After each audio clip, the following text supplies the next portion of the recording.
Good morning students.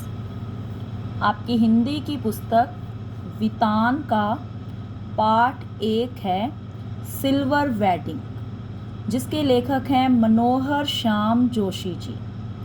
देखिए, silver wedding का मतलब क्या होता है? 25वीं सालगिरह कि इसका जो इस कहानी का जो मुख्य पात्र है वो है यशोधर पंत जी। बाकी इनके अलावा इसमें एक किशन दा का वर्णन बहुत ज़्यादा किया है उन्होंने। जो किशन दा थे वो यशोधर पंत जी के बड़े साहब, मतलब जिनके वहाँ पहले वो नौकरी किया करते थे, तो वो उन्हें किशन दा कहा करते थे। मतलब इस पाठ में जो जनरेशन गैप के बारे में बताया गया है कि जब बच्चे बड़े हो जाते हैं कि कैसे पेरेंट्स के और बच्चों के आपस के जो विचार होते हैं वो नहीं मिलते। जो पेरेंट्स हैं, बड़े हैं, वो अपने अकॉर्डिंग जीवन जीना चाहते हैं, लेकिन जो बच्चे हैं मतलब उन्हें कभी कभी इस बात पर शर्म भी होती है कि उनके माता पिता जो है वो पुराने ख्यालात के हैं, पुराने विचारों के हैं या पुराने ढंग से जीवन को जीते हैं। वो चाहते हैं कि उनके पेरेंट्स उनकी तरह मॉडर्न बन जाएं, लेकिन जो पेरेंट्स हैं वो भी अपनी बात पर अड़े रहते हैं कि उन्हें जो आजकल की जो मॉडर्न चीज़ें हैं वो सब मतलब बेकार लगती हैं।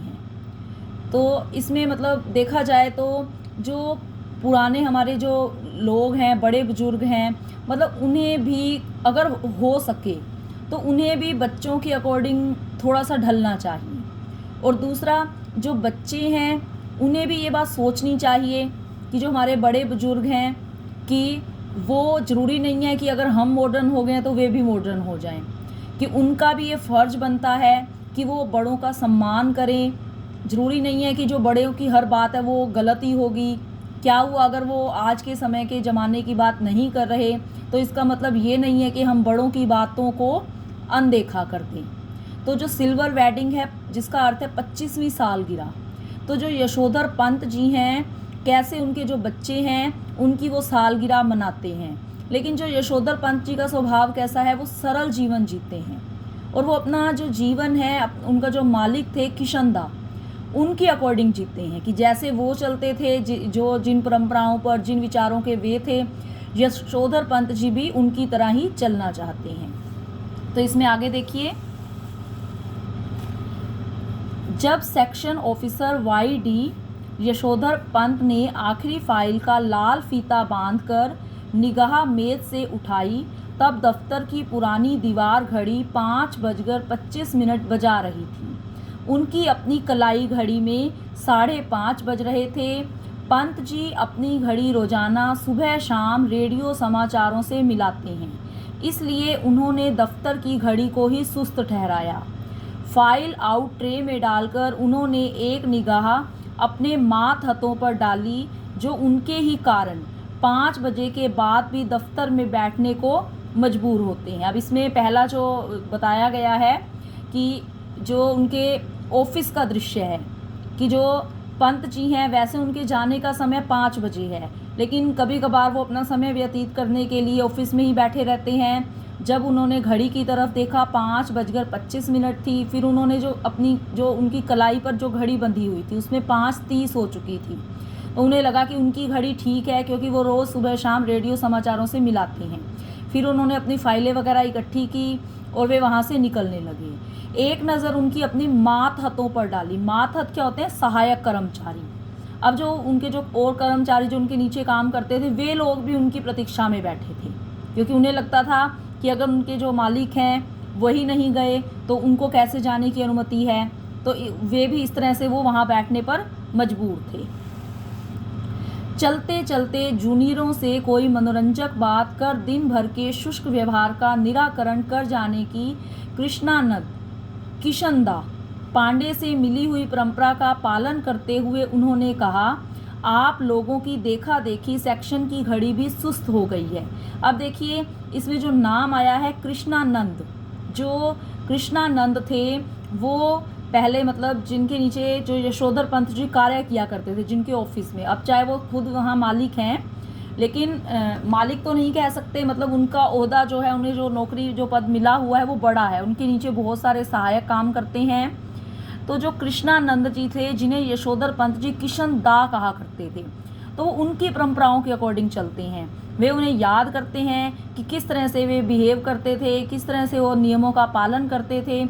तो आज जो यशोधर पंत जी हैं वो उन्हीं बातों का पालन करते हैं। तो जैसे किशन दा की हैबिट थी कि जब ऑफिस का समय हो गया, ख़त्म हो गया ऑफिस का काम, तो जाते जाते वो जो जूनियर होते थे उनसे कोई ना कोई मजाक कर लेते थे।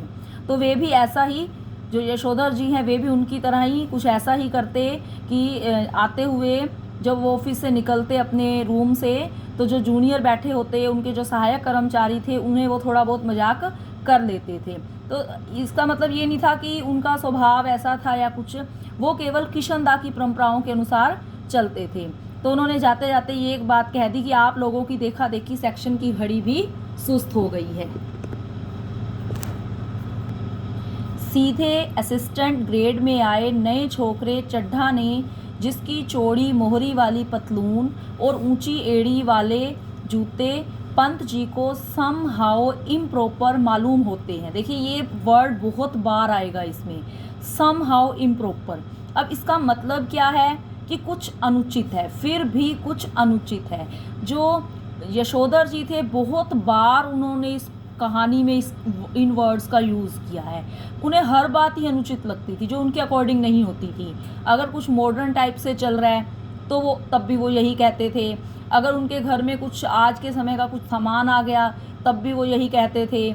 अगर उनके बेटे को अच्छे वेतन में नौकरी मिल गई तब भी वो यही कहते थे। अगर उनके घर में पार्टी होती है उनकी सिल्वर वेडिंग की तब भी वो यही कहते थे। मतलब जहाँ कहीं उन्हें गलत लगता था तो वो इन वर्ड्स का यूज़ करते थे, सम हाउ इम्प्रॉपर, मतलब फिर भी कुछ अनुचित है। तो इस कहानी की मुख्य लाइनें हैं ये। तो क्या हुआ कि जब वे ऑफिस से निकलने लगे तो उनके जो असिस्टेंट ग्रेड में अभी नया ही कोई लड़का आया था, चड्ढा, जिसके बारे में बताया गया है। तो उसने क्या किया कि थोड़ी सी बदतमीज़ी सी की। मतलब उसने अपने जो ऊपर साहब थे जो कि यशोधर जी, उनको मतलब थोड़ा सा कुछ ऐसे ही बोल दिया। तो थोड़ी बदतमीज़ी सी की, एज़ यूजुअल बोला। वो बोला कि बड़े बाऊ, अब वो उनको बाऊ कहते थे, कि बड़े बाऊ आपकी अपनी चूनेदानी का क्या हाल है। चूनेदानी घड़ी, कि जब यशोधर जी ने कहा ना कि जो ऑफिस की घड़ी है वो तुम लोगों की तरह सुस्त हो गई है, तो उसने ऊपर से क्या मजाक कर दिया कि आपकी जो चूनेदानी, उसको चूनेदानी कह दिया कि आपकी उस घड़ी का क्या हाल है, वक्त सही देती है। मतलब कि जो यशोधर जी ने जो घड़ी पहनी थी वो बहुत पुरानी थी, लेकिन वो समय सही दे रही थी। और नई घड़ी खरीदना, नए तरीके से पहनना, नया सब कुछ हो, उनको इम्प्रॉपर लगता था। तो जो लड़का नया आया था असिस्टेंट ग्रेड में, उसने ये मजाक कर दिया। पंत जी ने चड्ढा की धृष्टता को अनदेखा किया। धृष्टता होता है दुष्टता, मतलब कि अपमान करना, कि जब उसने अपने मतलब जो उससे ऊंचे पद पर थे उनका मजाक बनाया, लेकिन पंत जी ने उसे अनदेखा किया और कहा मिनट टू मिनट करेक्ट चलती है। तो उन्होंने उसका जवाब भी दिया। चड्ढा ने कुछ और धृष्ट होकर पंत जी की कलाई थाम ली। इस तरह की धृष्टता का प्रकट विरोध करना यशोधर बाबू ने छोड़ दिया है। मन ही मन वह उस जमाने की याद जरूर करते हैं जब दफ्तर में वह किशन दा को भाई नहीं साहब कहते और समझते थे। घड़ी की ओर देखकर वह बोला, बाबा आदम के ज़माने की है। बड़े बाऊ यह तो अब तो डिजिटल ले लो, एक जापानी सस्ती मिल जाती है। अब बीच बीच में मतलब जो पंत जी थे ना, वो किशन दा की यादों में डूब जाते हैं। उन्हें याद आता है कि कैसे वो किशन दा जो उनसे उस समय मतलब बड़े ओहदे पर थे, बड़े पद पर थे, लेकिन वो उनकी रिस्पेक्ट करते थे।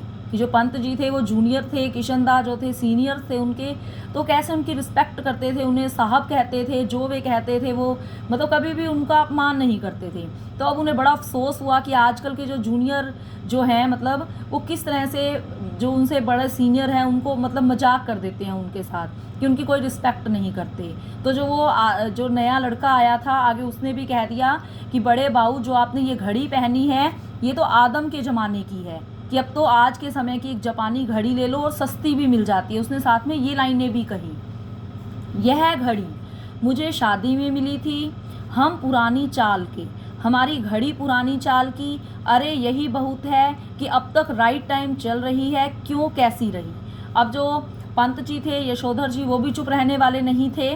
उन्होंने कहा कि ये घड़ी चाहे पुरानी है, मेरे समय की है, पुरानी चाल से चलती है, ये घड़ी मुझे शादी में मिली थी, मतलब मेरी शादी पर मुझे ये उपहार में मिली थी, ये आज तक राइट टाइम चल रही है, मेरे लिए ये भी बहुत बड़ी बात है। इस तरह का नहले पर दहला जवाब देते हुए एक हाथ आगे बढ़ा देने की परंपरा थी रेम्जे स्कूल अल्मोड़ा में, जहां से कभी यशोधर बाबू ने मैट्रिक की परीक्षा पास की थी। इस तरह के आगे बढ़े हुए हाथ पर सुनने वाला बतौर दाद अपना हाथ मारा करता था और वक्ता श्रोता दोनों ठठाकर हाथ मिलाया करते थे। ऐसी ही परंपरा किशनदा के क्वार्टर में भी थी, जहां रोजी रोटी की तलाश में आए यशोधर पंत नामक एक मैट्रिक पास बालक को शरण मिली थी। अब वही था कि बीच बीच में से यही है कि जो यशोधर बाबू थे वो किशनदा की यादों में डूब जाते हैं। अब जैसे उस चड्डा ने जो भी बात कही, आगे यशोधर बाबू जी ने भी उसका जवाब दे दिया। अब वे बीच में अपनी ही यादों में खो गए कि किस तरह से वो जब स्कूल में वहाँ जाते थे, या किस तरह वो जो आपस में मित्र हुआ करते थे, कोई बात होती थी हाथों को मिलाकर किस तरह खूब हंसते थे। और ऐसी ही परंपरा किशनदा के क्वार्टर में भी थी कि जब कभी ऐसी बात हो जाए तो दूसरे से हाथ मिलाकर किस तरह से उस बात पर वो आपस में हंसा करते थे। तो बीच में वो इस तरह से किशनदा को याद करते हैं। फिर वो कहते हैं कि जब उन्होंने मैट्रिक पास की थी, यशोधर पंत जी ने जब मैट्रिक पास की थी, तो उस समय उसे शरण किसने दी? वो दी थी किशनदा ने। तो किशनदा का मतलब बहुत बड़ा एहसान था उन पर। किशनदा कुंवारे थे और पहाड़ से आए हुए कितने ही लड़के ठीक ठिकाना होने से पहले उनके यहाँ रह जाते थे। तो वो इसमें किशनदा के स्वभाव के बारे में भी बता रहे हैं कि वो कुंवारे थे, पहली बात। और दूसरा, अगर कोई मतलब पहाड़ों से आए हुए या कहीं से भी कोई लड़के जो थे, जब तक उनकी कहीं पर सेटिंग नहीं होती थी तो उन लड़कों को वो अपने पास रख लेते थे। मैस जैसी थी, मिलकर लाओ पकाओ खाओ। यशोधर बाबू जिस समय दिल्ली आए थे उनकी उम्र सरकारी नौकरी के लिए कम थी। कोशिश करने पर भी बॉय सर्विस में वह नहीं लगाए जा सके। तब किशनदा ने उन्हें मेस का रसोइया बनाकर रख लिया। अब वो याद करते हैं कि किस तरह जब वो मैट्रिक पास करके दिल्ली आए और उन्हें कहीं नौकरी नहीं मिल पा रही थी क्योंकि उनकी उम्र बहुत कम थी। उस समय किशनदा ने कैसे उन पर मतलब कैसे उन्हें अपने साथ लिया, उसको शरण दी और उन्हें अपने मेस में रसोइया बनाकर रख लिया।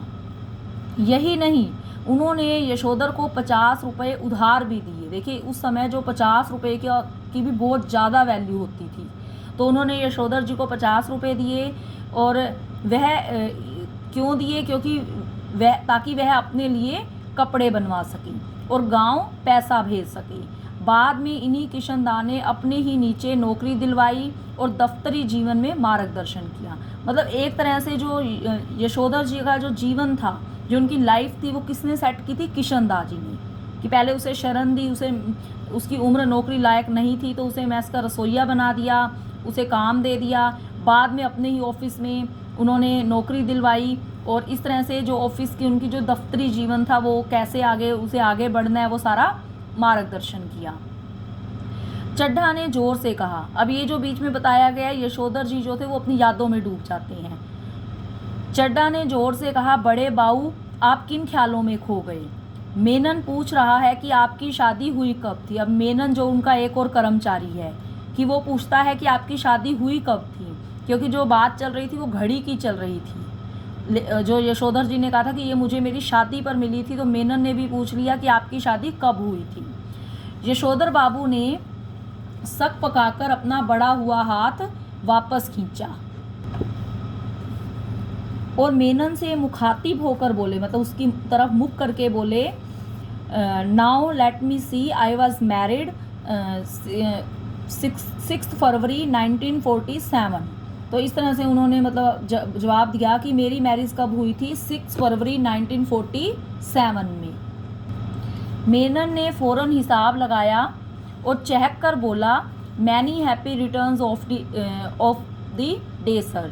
मतलब कि उस दिन जो था वो 6 फरवरी थी, तो उन्होंने उन्हें विशेष दी कि आपको इस दिन की बधाई हो।